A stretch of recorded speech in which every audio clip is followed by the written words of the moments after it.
The House on Carver Street. It began on a cold November night in 1975. The small town of Brookhaven was quiet, wrapped in fog, and the soft hum of radios playing inside warm homes. But on one street, Carver Street, something strange was about to happen. At exactly 11:58 p.m., a woman named Mrs. Langley called the police. Her voice shook as she told the officer on the line that she had heard screaming from the old house across the road, number 118 Carver Street. She said it sounded like someone begging for help, a man and a woman both shouting, then a loud crash, and then nothing. When the police arrived, they found the front door open. The cold wind moved the curtains inside, and the whole house smelled of metal, like rust and blood. The officers stepped in carefully. Their flashlights swept over the floor, and what they saw made them stop.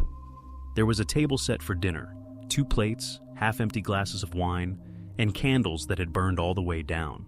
The chairs were knocked over, and one of the plates was broken on the floor. There was blood on the wall, smeared in long streaks, and on the wooden floor someone had written a single word, "Return." No one was there, no bodies, no footprints leaving the house, nothing stolen. The police searched every room, upstairs, basement, attic, but the only sound was the faint static of a radio still turned on in the kitchen, the same radio station that had gone off the air hours before. Detective Harold Jennings, who led the case, ordered photographs of everything. "This looks like a crime scene," he said quietly, "but where's the crime?" They collected samples of the blood and sent them to the lab. Days later, the results came back. Human blood, 2 different types, but no match in the police database. That meant whoever was hurt had never been reported missing. The neighbors gave statements, but no one had seen him. Yoon moved into 118 Carver Street for months. It had been empty since the previous owner, an older man named Frank Ward, died from a stroke. The property was supposed to be waiting for sale, locked, untouched. But the front door hadn't been broken open. It was unlocked, as if someone had a key. Detective Jennings stayed up late reading the report over and over again. The photographs bothered him, especially one detail. The clock in the living room had stopped at exactly 11:47 p.m., the same time Mrs. Langley said she heard the scream. But the strange part was that the power hadn't gone out, and the rest of the house was working fine. The investigation went on for weeks. They found no suspects, no missing persons, and no reason for the blood. The file was marked as unresolved disturbance and stored away. Jennings called it the empty crime. But before he closed the case, he noticed something that made his stomach tighten. In the photograph of the word "return" written on the floor, the handwriting looked almost careful, not rushed or panicked. It was as if someone had taken their time writing it. 10 days later, the police sealed off the house and left it empty again.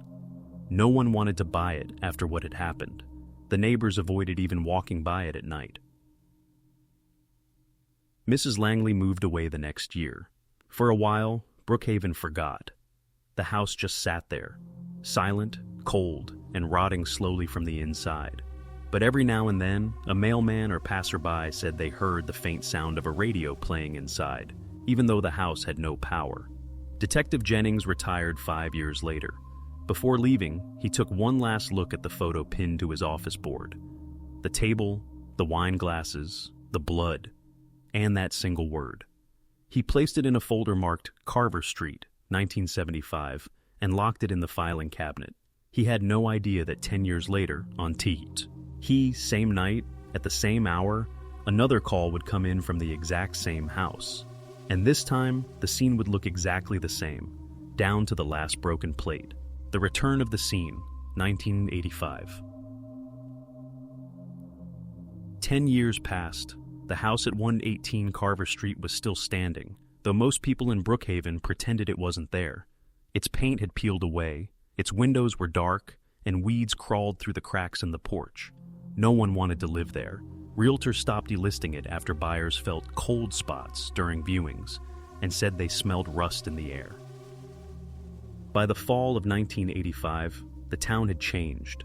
New houses, new faces, new stores. Only a few old residents remembered the strange night in 1975. One of them was Officer Daniel Morris, who had been a rookie then. He still kept a copy of the photo of the word "return" folded inside his notebook. Every November, he thought about that night and the clock that stopped at 11:47 p.m. On the evening of November 3rd, 1985, Daniel was finishing his patrol shift when his radio cracked with static. Then came a voice from dispatch. Unit 7, report of a disturbance at 118 Carver Street, possible break-in. Daniel froze. For a moment, he thought someone was playing a prank. The house had been empty for a decade, but the voice repeated, sharper this time. Unit 7, do you copy? When he arrived, fog covered the street again, thick and low like smoke. Two neighbors stood outside in their robes, whispering. One of them, an older man, said he had seen lights inside the house, even though the power had been cut years ago. Daniel pushed open the gate. The same rusty creak echoed from the hinge, just like before. The front door was half open. Inside, the air smelled of iron and something faintly sweet, like old fruit. He stepped in and almost dropped his flashlight. The living room looked exactly as it had 10 years earlier. The table was set for two. The wine glasses were half full. The candles had burned to stubs. And on the floor, written again in dried brown streaks, was that same word, return. Daniel's heart pounded. He walked closer, shaking. He noticed that the plate on the floor was broken in the exact same way as in the old photograph. Even the same missing triangle-shaped piece. The blood on the wall followed the same lines, like someone had traced it from a picture. He called it in. Within minutes, other officers arrived, along with Detective Lisa Reynolds, who had taken over after Harold Jennings retired. She studied the scene quietly, comparing it to the yellowed photos from the old file. It was a perfect match. Too perfect. The team dusted for fingerprints again. When the lab results came back 2 days later, Daniel couldn't believe it. The fingerprints were the same as the ones from 1975. Every ridge identical, every smudge in the same place. The report even noted, pattern duplication exceeds natural probability, appears copied rather than printed by hand. But there was more. Blood samples collected from the new scene matched the two types from 10 years before.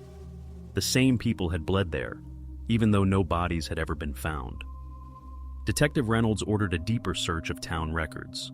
They discovered that before 1975, the house had belonged to a family named Dawson, a husband, wife, and teenage daughter who vanished one winter night in the early 1970s. The police at the time had marked it as a runaway case.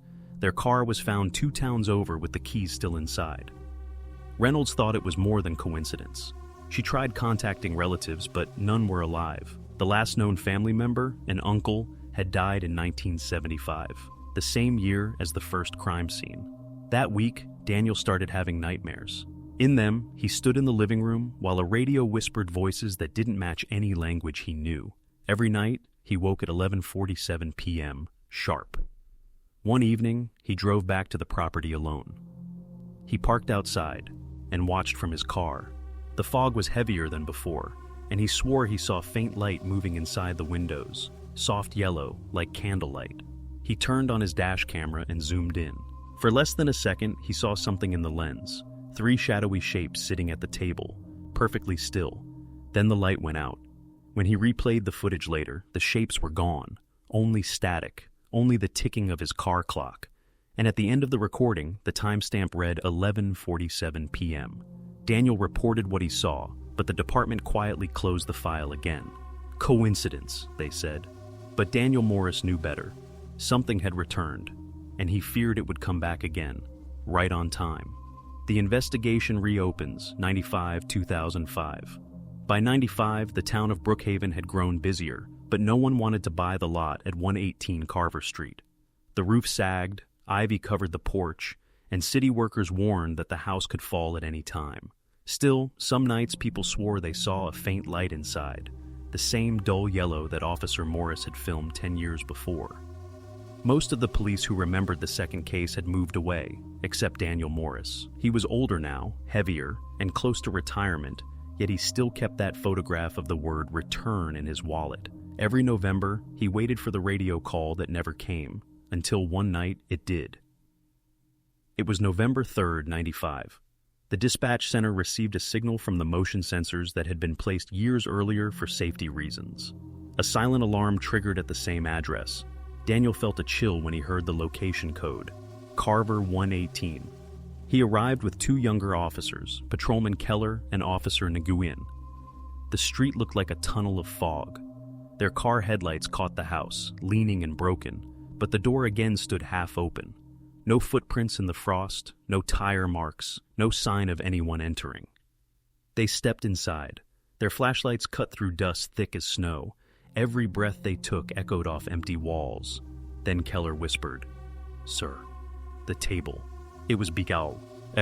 The dinner table, the wine glasses, the candles. One chair tipped, one plate shattered. Even the smell was the same. Cold iron and something sweet, rotten at the edge. Daniel's heart beat fast. He aimed his flashlight at the floor. There it was again, written in the exact same spot as before, perfect down to each crooked letter, "Return." He radioed the station. "We have a repeat pattern, requesting Detective Reynolds." Within minutes, Detective Lisa Reynolds and a forensic crew arrived. They worked quietly, comparing details to the 1985 photographs. Reynolds spoke low, almost to herself. Same angles, same spill, same burn marks, but this wood was replaced in 1986. It shouldn't even have the same scratches. They collected samples again. This time the lab used improved testing. The DNA showed two donors, a man and a woman, identical to the earlier traces, even though the blood was fresh, not old, not dried, fresh. Reynolds began to believe something was being recreated rather than remembered. She ordered the house sealed with cameras in every room. For 2 weeks, nothing happened. Then on November 17th, one camera glitched for 12 seconds. When it came back, the table had been set again, though no one had entered. The footage was sent to state investigators. They called it an optical malfunction. The file was locked, labeled Carver Anomaly Number 3. Months later, Daniel Morris retired. Before turning in his badge, he left Detective Reynolds a note. "It's not repeating, it's waiting." He moved to another town, but nightmares followed him. In them, he walked through the Carver house, hearing a radio whisper his name.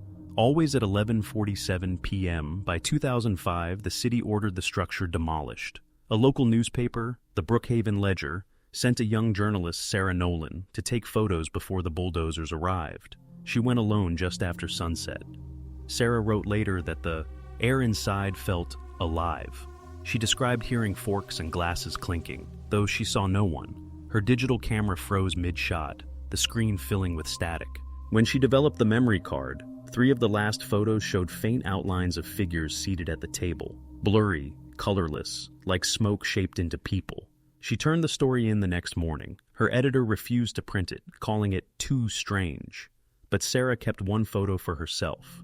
2 weeks later, she left town without warning. Her apartment landlord found her keys on the counter and her walls covered in pinned copies of the word "return" written by hand hundreds of times. Detective Reynolds was transferred soon after. Officially, the case was closed. The property was cleared, leaving only an empty lot and a line of warning tape fluttering in the wind. But each November, local kids dared one another to walk past the space where the house once stood. They said that if you stopped at exactly 11:47 p.m., you could still hear a radio playing through the dirt, static, and half a voice whispering something you couldn't quite understand. Most laughed and ran away. A few stayed long enough to hear the whisper grow clearer, almost forming a single word. And every 10 years, someone in Brookhaven still calls the police to report lights where no house stands anymore. The final return, at 25. 50 years after the first night, Brookhaven looked different. New roads, new houses, and new people who had never even heard of Carver Street. The old lot where the house once stood was now an overgrown field surrounded by a rusted chain-link fence. On most maps, the address didn't even exist anymore. But every few years, someone would ask about it, usually after seeing lights there on foggy nights. In October of 25, Detective Eleanor Shaw, newly assigned to the cold case unit, discovered the old Carver files in a forgotten archive box. The papers were yellow, the photos faded, but one thing stood out. Every incident, every scream, every photograph happened exactly 10 years apart, always on November 3rd at 11:47 p.m.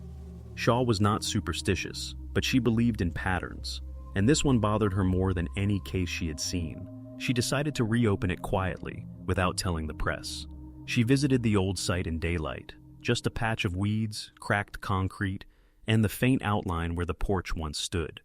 Yet she felt watched, as if the ground itself remembered. Back at the station, Shaw spoke with the few people still alive who had been part of the earlier investigations. Officer Morris was one of them, now living in a nursing home. When she mentioned the address, he grew pale and gripped her wrist. "Don't go there," he whispered. "It's not a place anymore. It's a time." "What do you mean?" she asked, but Morris only stared past her, eyes full of the same fear that had followed him for decades. His heart monitor beeped faster. Then he said one more word before she left. "Return." On November 3rd, 25, Shaw decided to watch the site herself. She placed motion sensors and 2 night vision cameras just to record whatever happened at 11:47. The night was cold, the fog thicker than she expected. She sat in her car across the street, engine off, camera feed glowing on her laptop. At 11:43, nothing moved. At 11:45, the temperature dropped suddenly from 46 degrees to 29. At 11:46, her radio crackled with a voice that wasn't dispatch. It whispered 3 times, "Return, return, return." Shaw froze. Her hand trembled as she reached for her flashlight. Then, on the screen, she saw something impossible. The empty lot began to change. First came the faint outline of walls, then windows, then the roof. For a few seconds, the old house stood there again.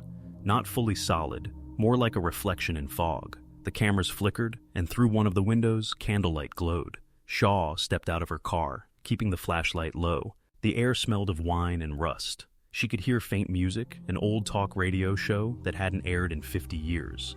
The closer she got, the louder it became, until she could almost make out voices at the dinner table. Then she saw them. Through the misty window sat 3 figures, 2 adults and a teenage girl, frozen in place. Their heads were tilted slightly toward the door, as if waiting for her to enter. On the table before them were glasses of wine, a loaf of bread, and 2 silver forks crossed over each plate. She called out softly, "Is anyone here?" The figures didn't move, but the girl's reflection in the window turned its head, even though the body did not. Shaw stumbled backward. Her flashlight hit the ground. When she picked it up, the house was gone again. Only the empty lot remained. The radio in her pocket whispered one last word before cutting off. "Stay." Later that night, the recordings were reviewed at the station. The video feed showed the house forming exactly as she had described, but there was one detail Shaw hadn't seen in real time. For a single frame, the figures at the table were replaced by 3 police officers, wearing uniforms from 1975. Their badges were clear enough to read: Jennings, Reynolds, and Morris. The officers in the video department thought it was a glitch. Shaw said nothing. She simply closed the laptop, deleted the file from the system, and took the only printed copy home. She placed it in a folder labeled Carver Street, Final. The next morning, she resigned from the force. She told her captain she was done with cold cases. When he asked why, she said, "Because some cases don't want to be solved. They just want to repeat." 2 weeks later, construction crews working near Carver Street reported finding an old radio buried under the dirt. It was still playing faint static, even though it wasn't connected to anything. The time on its clock was 11:47 p.m., and across the cracked glass, written in faded red, was one word that no one could explain: return.